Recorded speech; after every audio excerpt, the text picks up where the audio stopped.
Welcome, everyone, and good afternoon. My name is Charmaine Tolbert, and I am the Manager of Literacy Support for Quality Care for Children.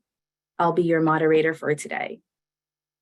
Today's Georgia Parent Power webinar topic, Building Early Literacy Skills, Why Representation Matters, is brought to you today by our leading corporate sponsor, Carter's.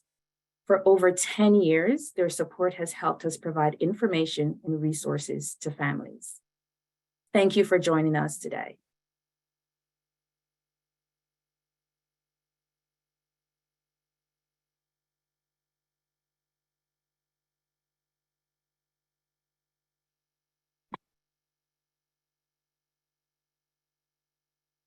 If you are a parent or a family member seeking a quality rated childcare and after school, call our 877 All Georgia Kids referral line to talk to a specialist to receive free referrals for care in your community. That is 877 All GA Kids or 877-255-4254. You may also search online at www.qualityrated.org. If you're watching this on YouTube, go ahead and like and subscribe. If you're interested in learning more about what we're doing, please click on that notification bell so you never miss a Georgia Parent Power session with Quality Care for Children. As you know, the mission of Quality Care for Children is to create a system that equips families and childcare providers with the knowledge and resources to nurture and educate Georgia's infants and young children. Literacy is powerful. It is a fundamental tool children need to create a strong foundation for learning new skills and understanding the world around us. Many literacy milestones occur before a child has the ability to read or write. From birth, children are building brain connections to understand how language works, increase their vocabulary, and display self-expression. Research shows that when our youngest learners are able to connect text to their reality, they thrive. Children are more confident and engaged when they see themselves in the media they read and watch, which leads to increased critical thinking and problem-solving skills for academic success and cultural empathy for others. After today's webinar, parents and caregivers will learn why culturally relevant literature matters and the role that it plays in overall development, how to play an active role in fostering literacy and language development at home, and how to identify culturally relevant literature and where to gain access to materials. At this time, I would like to introduce our panelists. We have Dr. Gerald Campano. Dr. Campano is a professor in the Literacy, Culture, and International Education Division at the Graduate School of Education at the University of Pennsylvania. He's a proud third-generation Pinoy from East Coast with ancestral roots in the Mindanao region of the Philippines. Dr. Campano served as chair for his division at GSE for 9 years. For close to 10 years, he worked as a public school teacher, during which time he garnered District Teacher of the Year awards and was a Carnegie Scholar. Dr. Campano's scholarly interests span elementary literacy teaching, critical ethnic studies, immigrant education, and practitioner and participatory research approaches. Throughout his academic career, he has been interested in universalizing research as an epistemic right through community-based inquiry methodologies premised on an ethics of care and interdependence. Welcome. Kenneth Hobson is our second panelist. Kenneth is the Early Literacy Coaching Specialist for the Leading Men Fellowship at the Literacy Lab. He has over 15 years of working with children in literacy by offering early interventions and remediation, and he's passionate about helping children reach goals in literacy. Kenneth holds an education specialist degree in reading from Arkansas State University, a master's degree in English language learning from the Western Governors University, and a bachelor's degree in journalism from Talladega College. As a coaching specialist, he coaches fellows on early literacy interventions with pre-K classes across Atlanta. He's committed to working to diversify the teacher pipeline with Black and Brown male educators and closing the literacy gap among Black and Brown children. Thank you, Kenneth. Our third panelist, Dr. Wintry Foxworth Johnson. Dr. Johnson is an assistant professor in the Department of Curriculum Instruction and Special Education at the University. Thank you. At the University of Virginia School of Education and Human Development.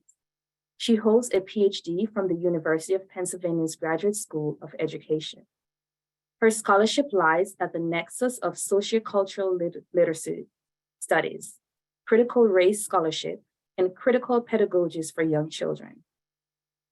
Dr. Johnson's research examines the relationship between literacy teaching and learning in race-conscious and social justice-oriented elementary school settings, as well as the socio-political development of children from historically marginalized communities, with particular focus on Black children's educational experiences and racial awareness. I thank you each for joining us to share your insight on early literacy skills and why representation matters. We're going to divide our conversation into 3 sections. First, we'll ask our panelists questions about early literacy. Afterwards, we'll ask them questions that we've received from parents and registrants. And lastly, we'll pick questions from our Q&A section of this webinar.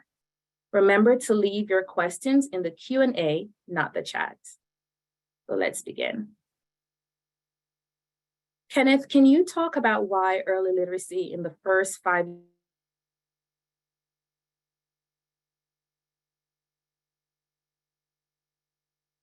Can you repeat the question? You kind of cut out, I'm sorry. Can you talk about why early literacy in the first 5 years of a child's life is so important? Oh, okay.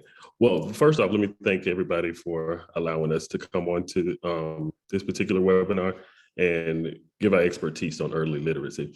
But early literacy is important within the first 5 years of a child's life because 90% of that child's brain is being developed during that time.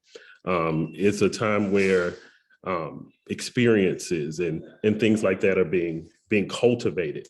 The ability to hear and see words and phrases and letters and things are being introduced. This first 5 years is a predictor of where a child would be later on in life. So cultivating their literacy skills within those first 5 years is imperative to their academic success later on. Nurturing is done within the first 5 years. A parent sees the child the most within those first five years, and the things that parents should do in order to help their child along as it relates to literacy is just to advocate for their child and to make sure that they're experiencing literacy in an intentional type of way. I think that's some of the things that are important within the first 5 years, especially when it comes to literacy and building those foundational skills. Thank you, Kenneth. Would any of our other panelists like to respond?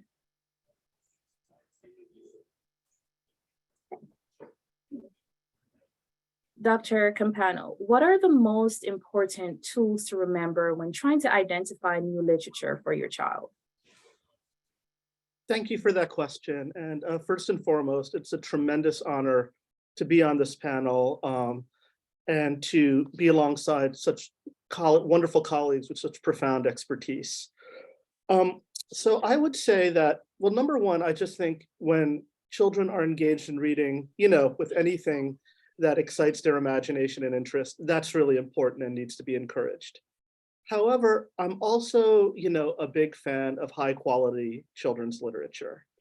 And by high quality, I mean, characters that are multidimensional, plots that are sophisticated, books that have a really rich vocabulary, picture books that have beautiful artwork. I think a lot of times there's a little bit of a preconception that young children need simplistic texts, and increasingly there's more and more of an emphasis on, let's say, giving children like decodable texts, so they can learn how to read. Those skills are absolutely important. But as Kenneth was saying, children at this young age are not to be underestimated. They're incredibly sophisticated and can absorb intricate plot structures and sophisticated vocabulary. So there are a lot of wonderful resources out there. And, there's been a burgeoning of just really high quality picture books and children's literature. So there are awards like the Coretta Scott King Award, for example, that, I think families and parents can go to and look at what are the books on that list. Or there's the Notable Books for a Global Society Awards. There's the Puro Belpre Award, that really focuses on Latinx literature. So there's a lot of great stuff out there. And I think the last thing I might say in relationship to the theme of this, which is representation, it's very important to choose books that don't reproduce, obviously, stereotypes in literature. So just to give one, I think, good example of that is, a lot of children's books that, for example, address issues of Indigenous people and, for example, Native American people, often depicted communities as somehow existing solely in the past and not as a living, vibrant community that's continually evolving. So we have to be very alert, to these kind of pernicious stereotypes that are in the larger culture, but also make their way into children's literature. And that's why having really dependable, awards and also using your judgment, as a parent and as who are the children's first educators, and also as professional educators to really seek out the wonderful literature that's out there in the world. Thank you, Dr. Campana. I appreciate that. Dr. Johnson, I have a question for you. What impact does it have on a child when they see someone who looks like them in literature and media? Yes, well, thank you all for being here, for everyone who's in attendance. This is a wonderful opportunity to come together around what I think is an extremely important topic. So thank you for this question. I think about the research, right, that has gone on for years and years and years. We think all the way back to the 30s and 40s with the doll test by Kenneth and Mamie Clark, right, that proved, right, and the myriad of research that has followed, right, that young children are influenced by the societal conditions in which they live. They're influenced by the images that they see, and especially those that they do not, right? And so if I don't see myself in the literature that I am interacting with, implicitly, my humanity is not being affirmed, right? What might not be said to me explicitly by the librarian, by the school, by my own kind of the library in my home, right? It's not that I'm explicitly saying, oh, my children don't matter because I'm not giving them diverse texts, right?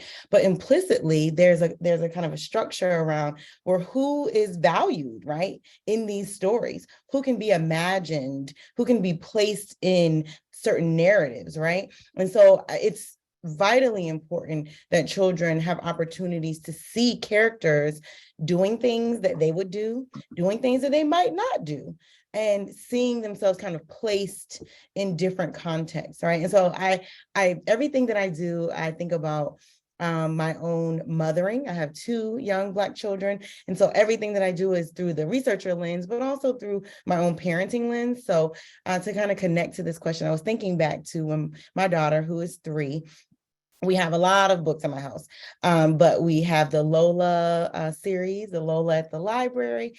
And so my daughter do her hair in Bantu knots. So she has the kind of big puffs, but kind of tied up neatly, if you're not familiar with Bantu knots. And so she saw the cover of Lola at the Library and she said, she has hair like me. And so every day I would say, well, what book do you want to read? For a while there, it was Lola at the Library. She was pulling it out. She has hair like me. And even at 3, she's able to see a brown child going to the library with her mother, enjoying a drink at a coffee shop, which her and I also do. And so to see that kind of that lighting up, right? She sees someone who has hair like her. She looks like me. It's so important that we surround children with images that are affirming, that are humanizing, that provide them a space to put themselves in the literature that eventually, right, we want them to be able to read independently, but it's kind of a baseline, right? If we don't put the stories in front of them, then they don't know that it's possible that they could be a Lola at the library, right? They don't know that people have written stories that see them as being fanciful and free and living an expansive life, right? And so it's of vital importance that children have literature and that they consume all kinds of media that places them and their experiences at the center. Thank you, Dr. Johnson. Kenneth, I'd like to turn this question to you. Do caregivers always have to use books to teach literacy? Are there any other ways to do so throughout the day with children? That's a great question. No, actually, caregivers don't have to use books explicitly to teach literacy. Literacy is everywhere in our society, from bus signs, from stop signs, from things that are everywhere, within your own home, in the kitchen. Things have words and letters everywhere where you can actually teach your child. Being intentional about what you expose your child to in as it relates to literature is important when teaching it. Just concepts and being exposed to particular words and phrases is important to teach the children literacy as well. When it comes to books, books are a great asset to have when it comes to teaching literacy, to teach concepts as well as context. But identifying letters, identifying words, identifying phrases, being able to put those together, learning the meanings of words, not necessarily learning how to spell those words in those early or read those words in the early years, but to identify what they mean and how they are used within society, I think is very important. And when you come to using books and the child becomes able to read fluently, those words will be in their mind and they'll understand exactly what they mean from that exposure that a parent or even an educator has given them. Thank you. Mm-hmm. An extension of this question, Dr. Campano, what strategies can preschool teachers use to promote representation in their classrooms? Yeah, I think that's a really wonderful question and something that I really had to grapple with myself when I was a teacher. And even growing up, I want to echo what Dr. Foxworth Johnson said, that I'm mixed race, German and Filipino, but growing up, I never saw any text that represented the Filipino American experience. And it sends really negative messages to young children. For example, to be ethnic, to be Filipino is not to be intellectual, not to be educated, not to be a reader. So this issue of representation and the strategies teachers can use is really so important. One thing I may want to mention, I've taught in contexts where children are from many different backgrounds. So for example, I taught, children who spoke over 14 different home languages in one public school. And I'm sure Georgia has, similar classrooms and similar school contexts. And one challenge is what some people call like the burden of representation. When there are so few representations of a community, right? The representations that are out there, have a big burden to like really capture the rich diversity of any community. And that's a real challenge because we know all people are diverse within themselves, right? And at the end of the day, ultimately, we need a multiplicity of books that represent, people from all backgrounds and all experiences. So that being said, when I was a teacher, for example, and I had children who were Cambodian or Hmong or Filipino, especially at the time I was teaching, a few decades ago, there was like nothing out there, that really reflected who they were and their experiences. So first of all, I had to really find what little was out there, in the children's, literature world. I remember, for example, I had a number of Hmong children, which is a refugee community. And I found a beautiful children's book called Dia's Story Cloth. And that was literally one of the only picture books I found, that represented the Hmong experience. So I had to do other things. I think a really powerful one is to really view our children as creators, even young children. And if those stories aren't out there in the official books, they can write their own experiences and their own lives into existence. They can interview their elders and use the stories that are passed down intergenerationally to represent their experiences. I would even do things, and of course it had to be developmentally appropriate and age appropriate, but even if I could find like adult literature and I could find passages, right, in adult literature that young children or school children could relate to or experience, I would have them read that. Or I would go back to, their home countries and find out what literature is there. Even if it's, and really embracing, for example, multilingual literature, right, that honors, all the language practices of the children, in my classroom. And then I think also, as Kenneth was saying, we can think about even a text more expansively. So there's children's books, right? But there's also media and film, and TV shows that might, wonderfully represent, our children's background and experiences. So as educators, we just have to be extremely innovative. Thank you. Does any of our panelists want to respond to that question as well? Dr. Johnson, I see a beautiful smile on your face. No, and I think that the piece about family connections, right, is so important.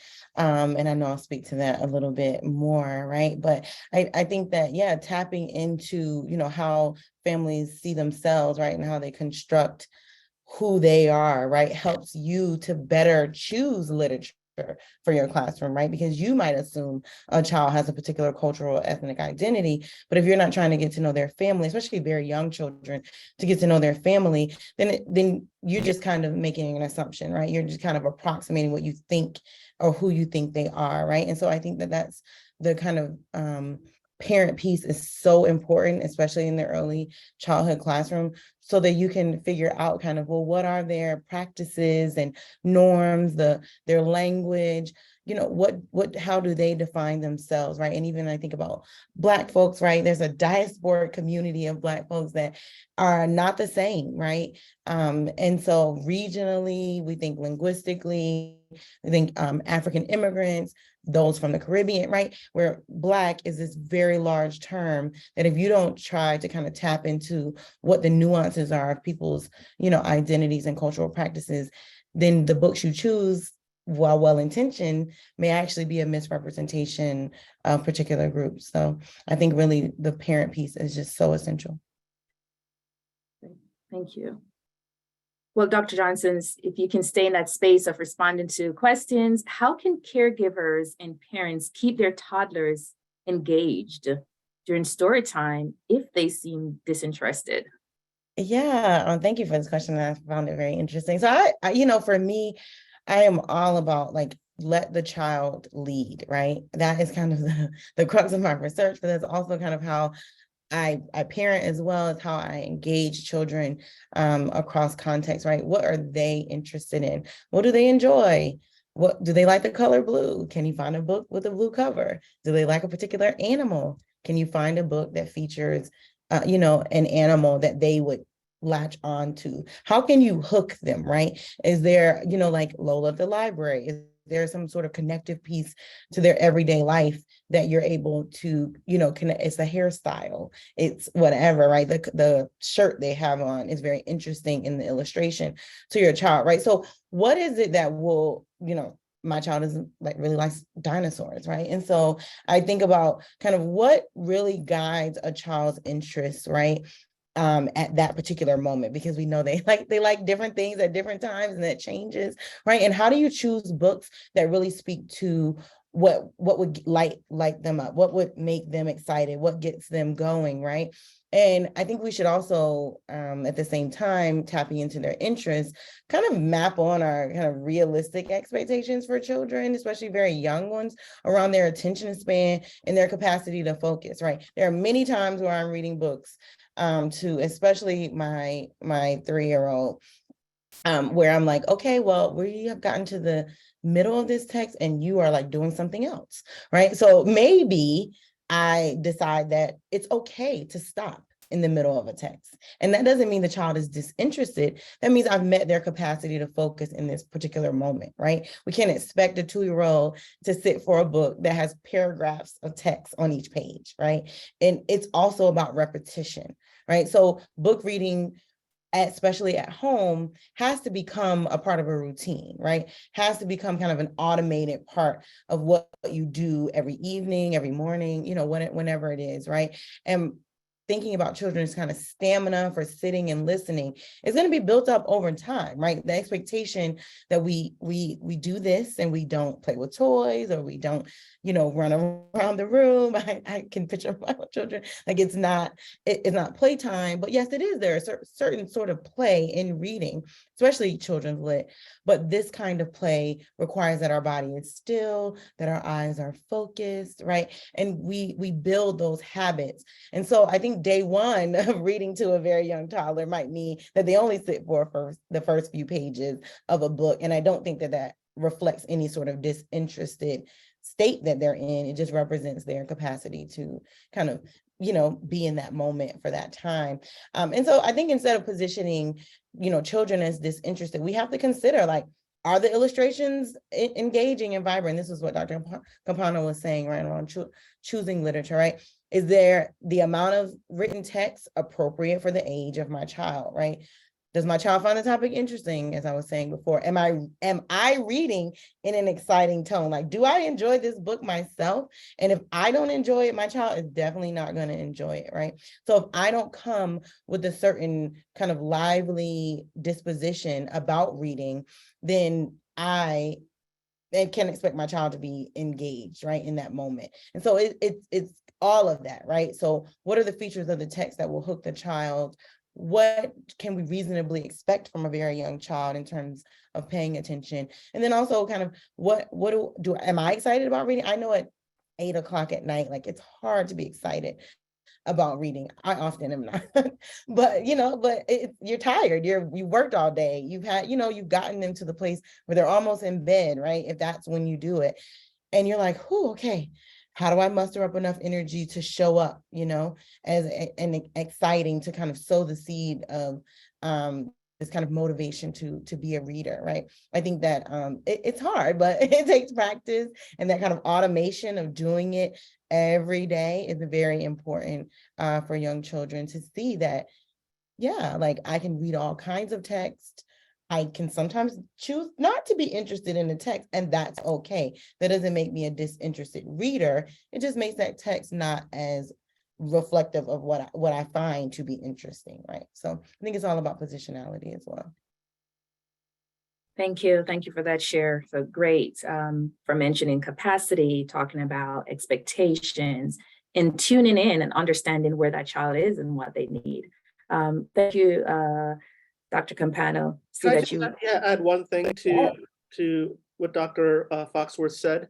Also, when we think about picture books, right, there's often, in really good picture books, there's often a synergy between the images and the pictures and the writing themselves.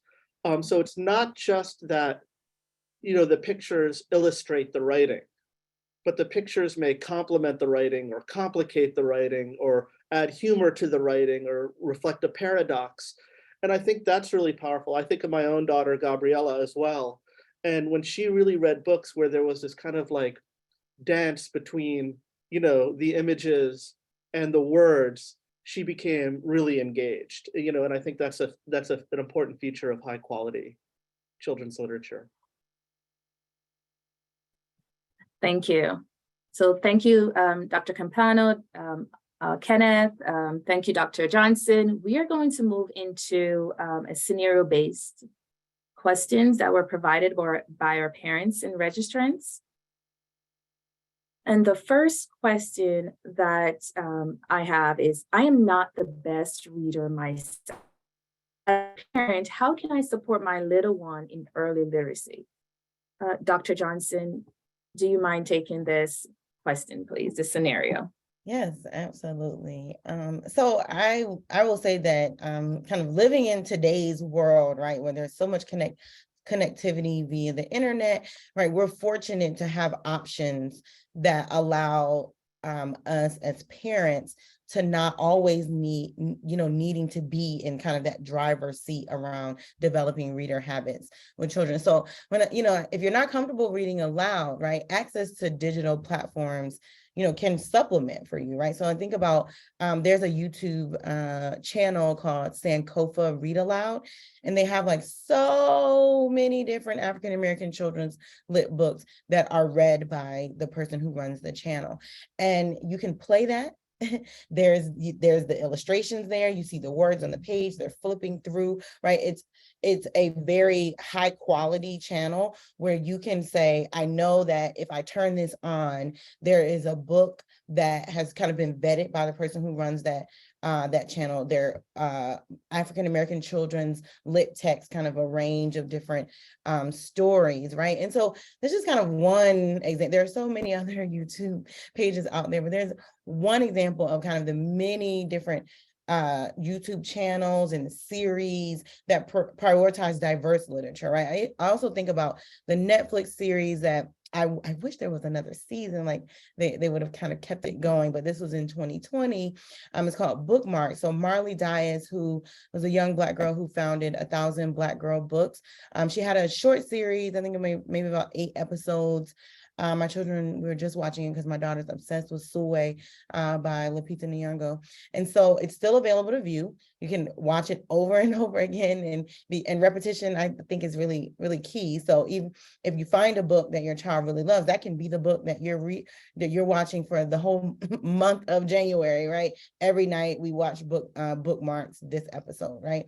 And I also would say the local libraries have been really important for fostering kind of reader identities in my own children. So think about the free story times that they have. In lots of areas, they'll have weekday story times, but there also will be weekend opportunities for working parents. And so you take the child along with maybe a handful of other children from around the city, right? And you have a librarian who can help you find books once you're done, but also do a read aloud.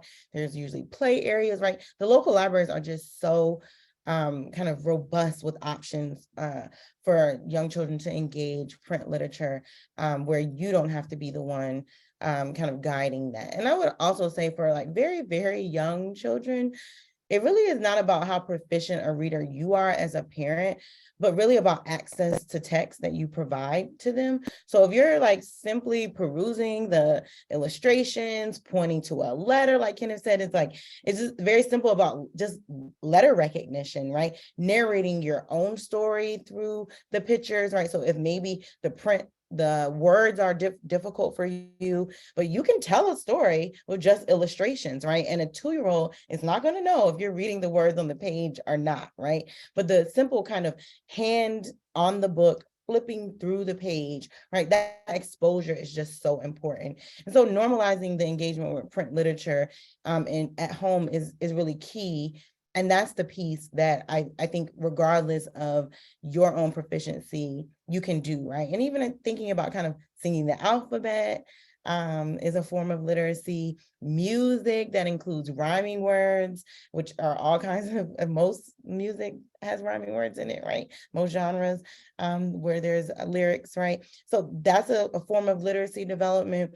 And so print literacy and reading books is just one way, right? And so thinking about kind of the multimodal, the kind of non just sitting in front of a book and reading the words on the page. There's so many different ways to be a reader and developing readers in your children that I think your proficiency, especially for young children, it's not important, right? You hope that what happens is they go on to their school setting, and the school is providing them the necessary structures, right, to become proficient in the particularities of reading the words on the page, right? But as an early literacy development in the home, right, it is so much more than that. There's so many other opportunities to cultivate that reader identity. Thank you, Dr. Johnson. Wonderful response. So let's move on to our next scenario question. What does it look like for me to introduce literacy to a child with a developmental disability? We had a lot of questions about this. Kenneth, can you tackle this question for us, please? Of course.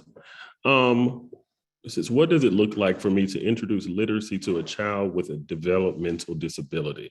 I think introducing literacy to a child with developmental disability, first off, takes patience. Second off, takes empathy. And third off is creating buy-in. In the home setting, I think creating the buy-in to determine what the child's interests are, getting them access to literacy and literature and books and different types of literacy concepts is important. After that, just trying to determine what that child's struggles are and honing in on those struggles, all while giving them something that's interesting to them. During the home, that's during the homes, in the home setting. In the school setting, I think the most important is advocacy. Advocating for your child. You know your child, you've been with your child from birth to whenever they go to school. So advocating in the school, advocating for outside resources to help them with literacy in across society is important when introducing literacy, as well as they move through their academic career or academic life within as an adolescent, is to advocate for them and to create that buy-in and make sure that you are being intentional, empathetic to their struggles. Thank you, Kenneth. And I want to give the panelists some other opportunity to answer as well. One thing I wanted to add that I was thinking about is like not being afraid of like early intervention services, right? They're so important and they really make such a difference in the development of a child. Like it is not shameful for your child to need whatever the thing is, right? Whether it's speech, language services, whether they need, I think about like OT, which could like help with like pencil grip and kind of thinking about what it means to kind of hold different writing utensils, just all the pieces that can come with an early intervention evaluation and subsequent services, right? I just think it's so important to tap into, especially in that birth to 5 range, right, of what the state will provide for you. They can come into the home and then that kind of establishes a record so that it becomes easier to get the services when your child is in a school. And so if you think that your child needs extra support, right, in whatever way, even if it's a developmental disability that you have not yet confirmed, right, you think, or you're wondering, right, I can't say enough that services that are provided, particularly by the state for early intervention, are so important for parents to just kind of investigate and see what's out there and get an evaluation and just see, because that time, right? I think you were saying this, Kenneth, right? That brain development is so vast, right? At the beginning, if you wait, there's so much ground that you can kind of gain, right, for your child to have the things that they need in place from the beginning if you're doing it before they even get into a formal school setting. So, and I'll add also in that home setting, just making sure that you're giving your child that multi-sensory access to literacy. So being able to see words, see letters, feel words, feel letters, hear words, hear letters, and using those resources, like Dr. Campero said, even media, YouTube, television shows, giving those opportunities to see it in multisensory aspects. Thank you. Let's move on to our next scenario. This scenario says, I am an immigrant and I was born in Asia. How can I identify culturally responsive literature that represents our family's heritage? Dr. Campano, with your interest in immigrant study, could you respond to this question? Yeah, when I see this question, it makes me think of a story of a friend of mine. She is of Cambodian descent and immigrated here in Philadelphia to the Philadelphia Public Schools as a child. But she really came here on the heels of a genocide in her home country that was very traumatic and devastating, not only for her family, but for so many in her community. And she discusses how when she got to the schools here, that many of the teachers, didn't even know where Cambodia was on the map. And, that really kind of shows this kind of huge chasm that exists sometimes, between schools and between families, and communities, really reinforcing, unfortunately, sometimes a type of alienation that children and youth might feel, with respect to the formal schooling. And this is not to diss teachers in any way, that, teachers are really busy and they have so many top-down demands, but it really does suggest that as educators and as teachers, we really need to be researchers of children's lives, right? And the particularities of their experiences.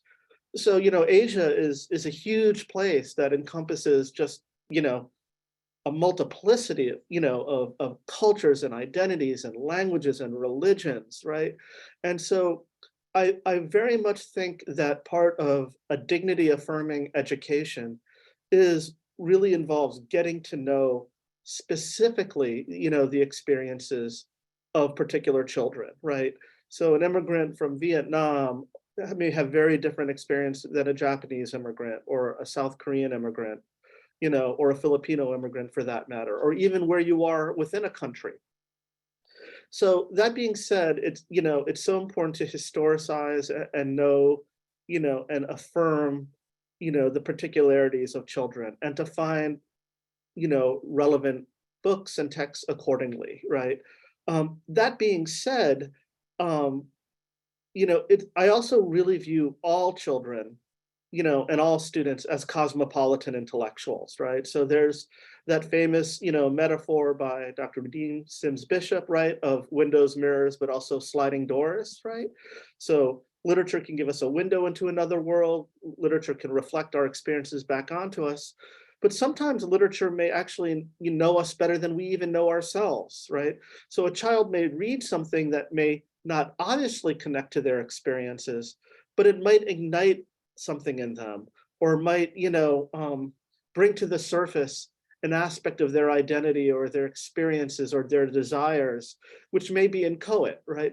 So I think that, this question also just makes me think we need to think more globally. We need to think across boundaries and across borders and really, view the world's heritage of literature, of art, of cultural production, and expose all our children to that, because they can handle it. They can learn about the world, they can learn about others, and in the process, they can deepen their understanding of themselves. Thank you, Dr. Campano. And also for reminding us how important it is to have that family connection between, home and school. Very important and integral. The next question. Can I just add one quick thing? Shanae? Definitely. Yeah, I just want to say it's so important for educators. We in the field of literacy, really view everybody as literate beings, right? Mm-hmm. Now, some people may engage in different kind of literacies, some may engage in kind of school-based literacies, but everyone is a literate being using language and words, and texts and writing and reading in very rich ways. So as we engage families, it's really important to engage families from a strength-based perspective and to honor the rich cultural, activists, historical legacies that all our families bring. So I'm so glad that you mentioned that. I think it's important to connect the families, but also how we connect and how we respect and honor the knowledge that is already that our families carry, and the rich kind of cultural and experiential resources, that so many of our families have. I think, a little bit of a bee in my bonnet, right, is when people say, oh, the problem is this child is lacking background experiences. And I would argue the opposite, that all children and all families have very rich background experiences. And the question is, do we value them as educators, those background experiences, in schooling? Thank you. Now, we hear this a lot about resources, limited resources, income, cannot have access to books. Let's dive into this question a little bit more, Kenneth, and if you can do a deep dive with me as well. My income is very limited. How can I show my children that literacy is important when I don't have the ability to buy new books? In that question, I think the operative word is new. I think the operative word is new. A scenario that I recently ran into is we're buying books for our organization, which is in its inaugural year, to put in classrooms across Atlanta. I took it upon myself to say, well, I need to go get some books for my cohort. I went to the Goodwill. The Goodwill is a great resource. I bought about 44 books for about $18. These were high quality children books that were in great condition, and we use in our classroom. So the operative word is new. They don't necessarily have to be new. Literacy is literacy, literature is literature. They have the words and the letters and the things that the child can identify and actually learn from in a book that is the same age as their parent. When it comes to buying those books, you can, or accessing literacy or literature, you can leverage your local libraries. I know that's kind of probably like an antiquated type of thing for some, but you can definitely leverage your local library. And if you're more prone to technology, you can leverage the digital versions of texts and things like that. I know a lot of children use technology sometimes way better than some of their parents or adults, caretakers. So leveraging those types of things, especially those digital forms of text, are important when you're more prone to wanting to buy books. But leveraging all of those things is important when introducing literacy and giving your child access to literacy. Great share, Kenneth. I appreciate that. Thank you. Now, on the topic of books, the next scenario is, do you have any book recommendations on complex social issues that I can introduce to young children?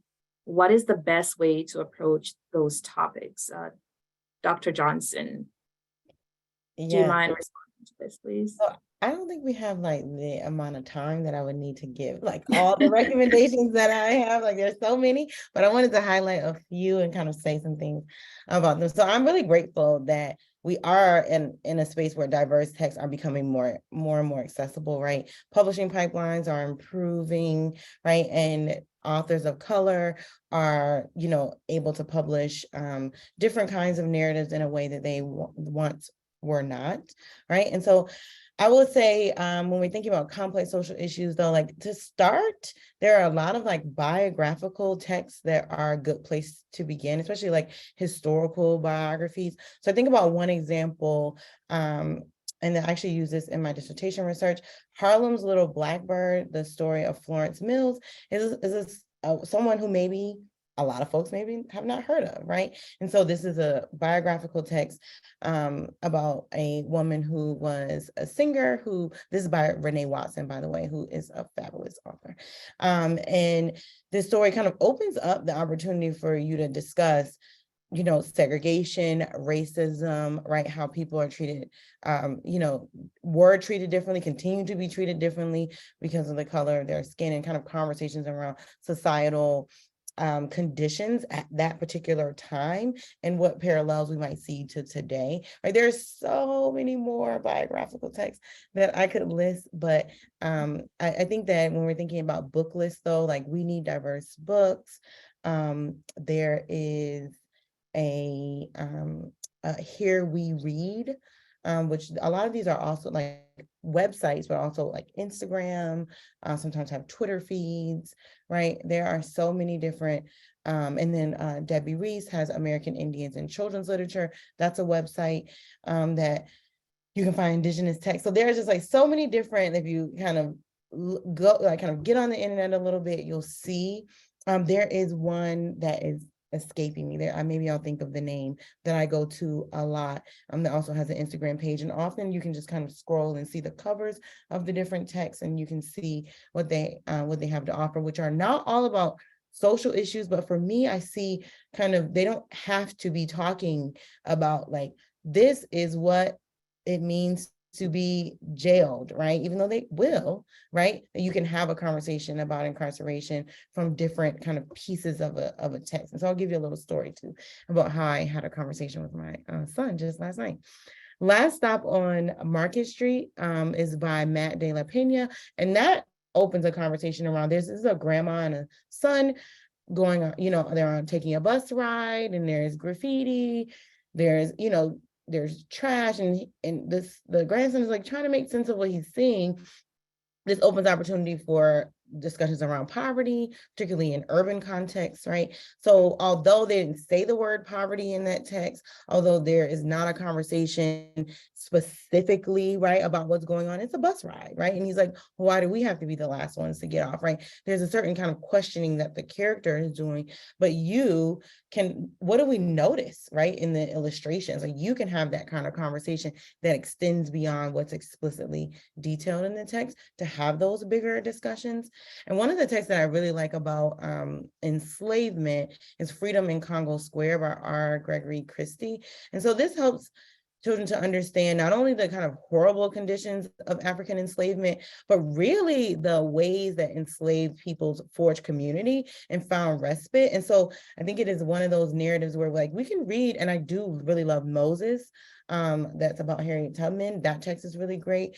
But I think that the Freedom in Congo Square allows us to see that there are dimensions of enslavement, especially the kind of the resilience of African enslaved peoples, right? That we don't often talk about in a lot of school curriculum, right? And we're not thinking about resistance, and we're not thinking about joy in spite of horrible conditions, right?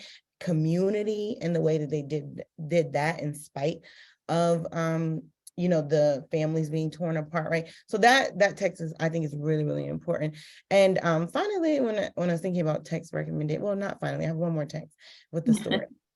We Are Water Protectors by Carol Lindstrom is a really good book to kind of begin the discussion around like Indigenous resistance around like the Dakota Pipeline, which was very recent, and just kind of conversations around Native sovereignty. And so you can use a text that might not explicitly say these big words, right?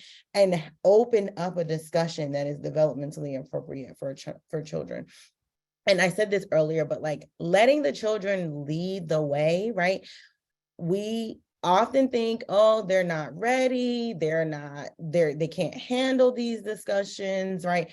Research, my own included, is continuing to demonstrate that like young children have the ability to grapple with these social issues. And so for me, it's like, don't shut them down if you think that they're not ready, right? Or they cannot handle a topic. But really, it's about posing questions that you can kind of dive in to see, well, what do they know? Like, what are they already observing, right? And I say if they can see it, if they live it, if they hear about it, if they if, you know, if they're exposed to it in any capacity, they can talk about it, right? And so my son last night came home and he was like, oh, we're sitting there, he's eating his dinner.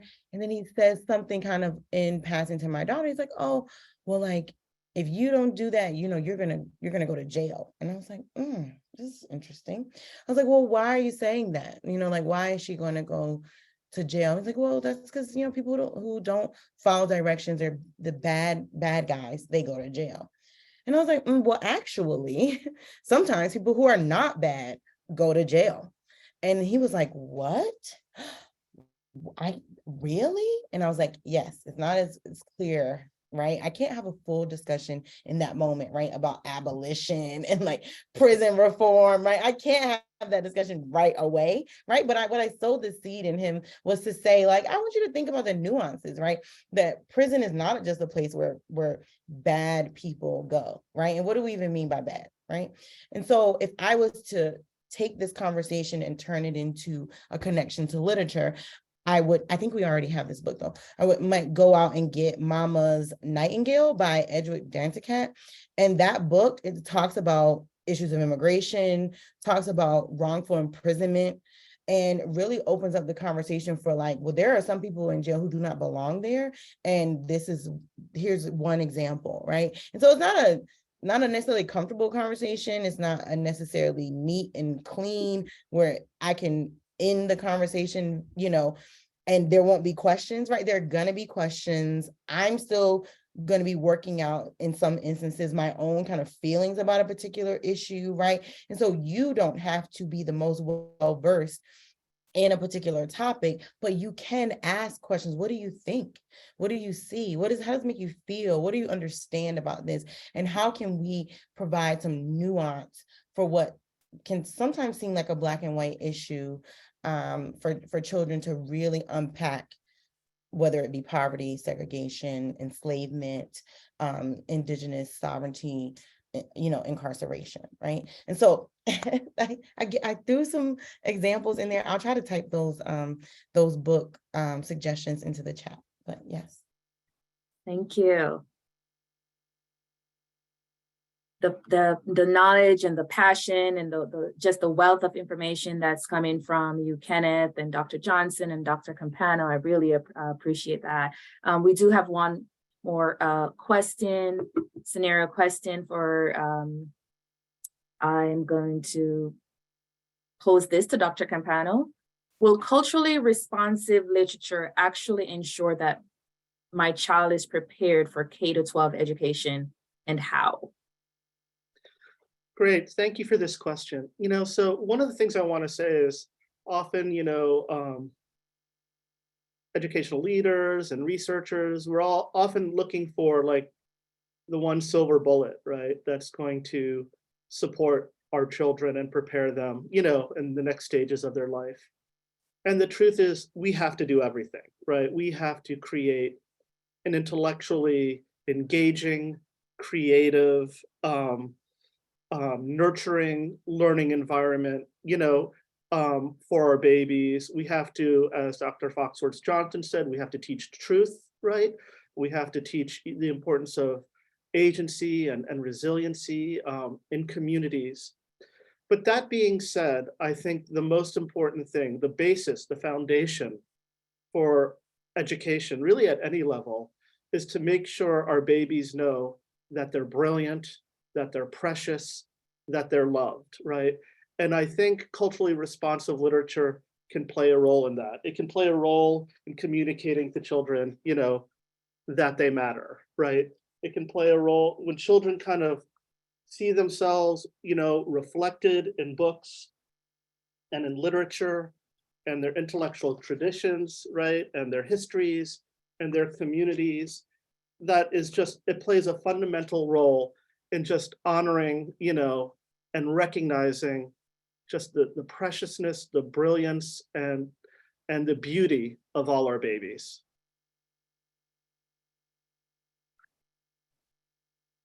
Thank you so much, Dr. Campano. Thank you so much, Dr. Johnson and Kenneth, for your insight, for your share, for your expertise. Our Georgia Parent Power team at QCC needs your feedback about this webinar. We are dropping the link in the chat for you to share your thoughts about today's program. We appreciate all the comments and thoughts. I am going to turn this over to Keon Barry. Keon. Hey there, Charmaine. Yeah, we have questions. Hey there. So good to see everyone. Hi, everyone. I'm Keon N. Berry. I'm the Director of Parent Services at Quality Care for Children. And I'm super excited about this conversation and this dialogue that we're having today. And I hope that all of you are enjoying it as well. To start off with our first question from the audience, and any of our panelists can feel free to hop in. The first question reads, what are some of the ways that parents and teachers can incorporate diversity into literacy if they do not live or work in a culturally diverse environment? Anyone feel free to hop in and take that question.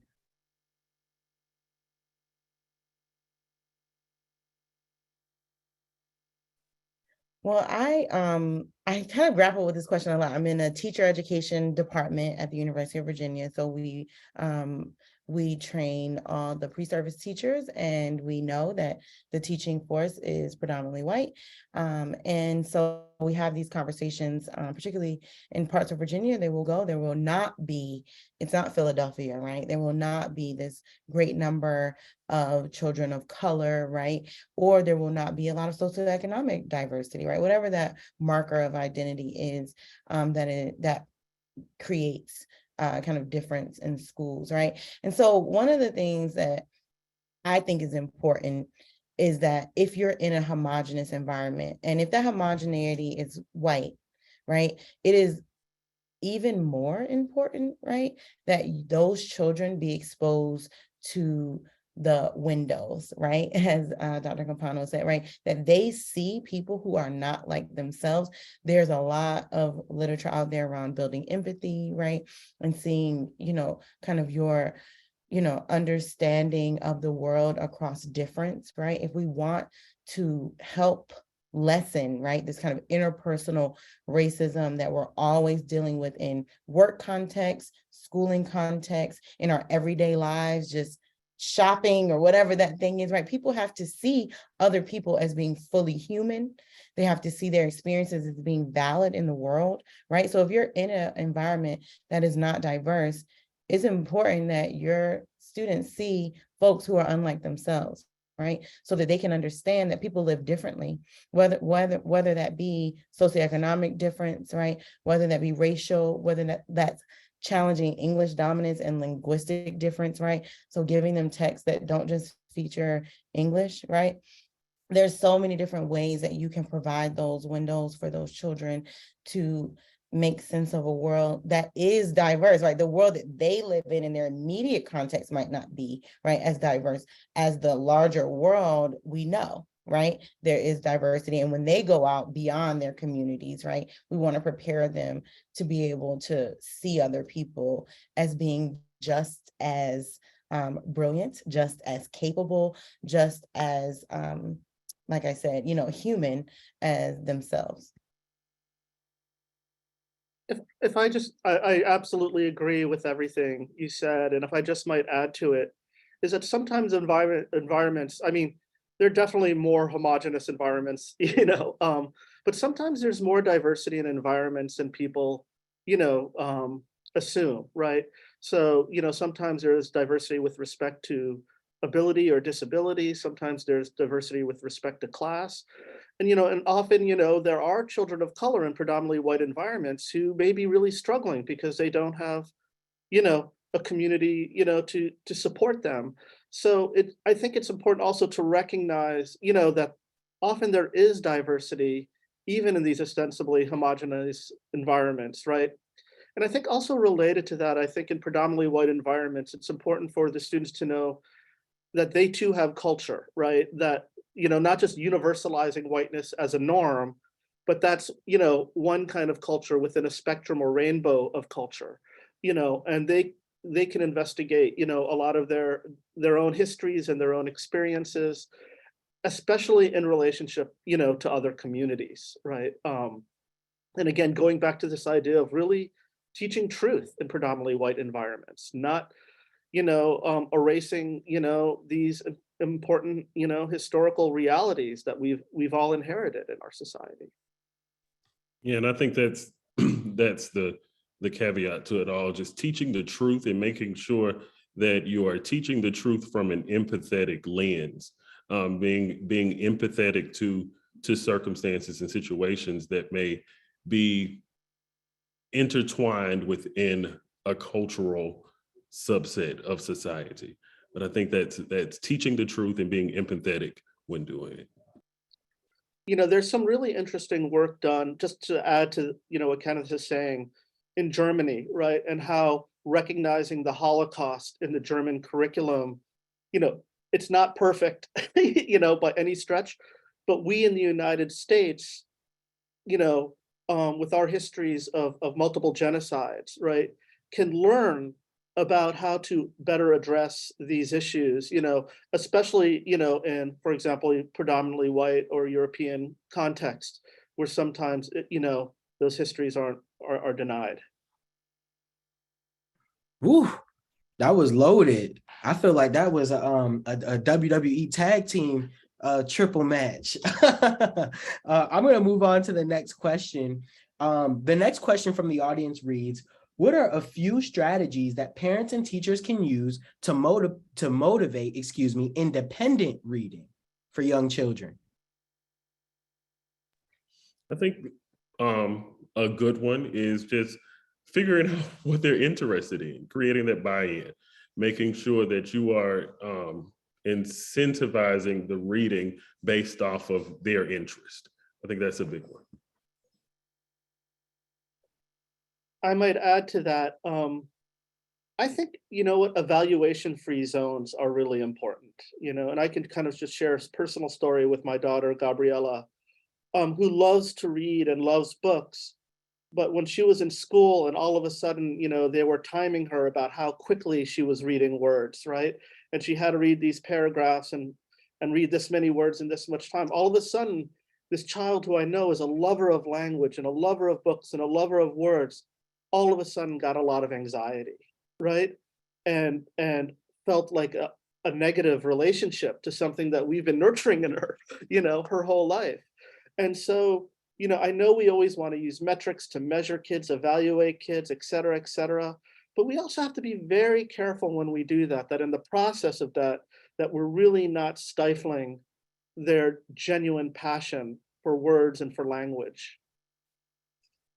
And fostering a joy for reading. It coincides with Dr. Campero's, what he was saying, an evaluation free. In those early years, it shouldn't be punitive to read. It should be liberating to read. It should be freeing to read.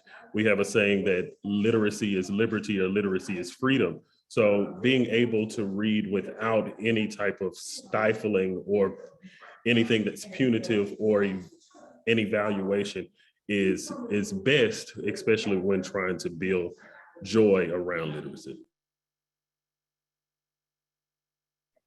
One of the things I was going to add, I agree completely. And I'm doing this because this is where they are on my screen. I completely agree. And I would say also, like, modeling is so important, right? First of all, young children are not going to read independently just yet, right? Kindergarten, I feel like if they're proficient in decoding, right, they can do some independent reading, but like a couple minutes, right, at very young. But as they get older, I think modeling is so important. Like, if you are, I just remember, like, I wrote a lot of my dissertation with my very, very young children. And so one thing they would do is like, oh, my daughter would be, I'm on the computer, I'm working, my some of the same thing. I'm working and writing and going to my desk is a part of their identity because they know I do my work over there. So now they want to do, my son goes and does his work at the desk. And so I think modeling, like, if you're reading, if you have a book in your hand, a magazine or whatever the thing is, and it doesn't have to be whatever the kind of label of high quality is in your mind, it could be anything, reading for pleasure, that it's just any genre, right? If you have a text in front of you, that demonstrates to your child that you value reading, that you love reading, and they also can read alongside you. Maybe you take 10 minutes every day and everyone sits on the couch, on the floor, wherever, in the bed, and reads and together, their own text. And so I think that kind of setting aside time, like I was saying before, where it's automated, where it's kind of a part of what you do, right? That it becomes this kind of like, okay, I know that I take my book out and I'm reading at this moment, or instead I can choose to read or to watch TV, or to read or to do something on a tablet, or whatever the thing is, right? And finding the medium. If it's not print, then is it okay for them to do an audible text, right? Is it okay for them to look at a book on a Kindle or a tablet, right? And kind of expanding our understanding of what even counts as reading, right? Print literature, I think, is important, but it's not the only way to read books, and we know that, right? And so honoring all the ways that they can engage in independent reading and modeling it yourself is, I think, pretty vital. Thank you guys so much. I really appreciate all those responses. And I think you guys highlighted a really important point. Unfortunately, children don't do what we say, right? They do what we do, right? And so it's very important for us to constantly be engaged in modeling and setting the example so that children can, discover themselves and rediscover themselves, so that then they can, define themselves and define the world. Our last question from the audience that I'll take, just so that we can wrap up. This was such an amazing conversation. It reads, from birth to 1 year, is baby sign language considered a part of literacy? This is a very great question. Feel free to hop in. I think so. I think that it's really important to view even our youngest babies, right, as meaning makers, right? As Paulo Freire says, reading the world and interacting in relationships. So, I think that whenever anyone uses kind of any symbolic resources, right, to communicate, to make meaning in the world, to develop bonds with others, I believe that's literacy.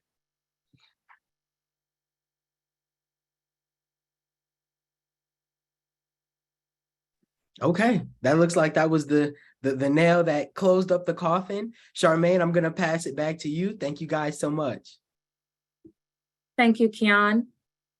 Dr. Gerald Campano, Dr. Winthrey Foxworth Johnson, and Kenneth Hobson, we thank you tremendously for your insight, your expertise on today's topic, and we are leaving more informed about building early literacy. We appreciate your time.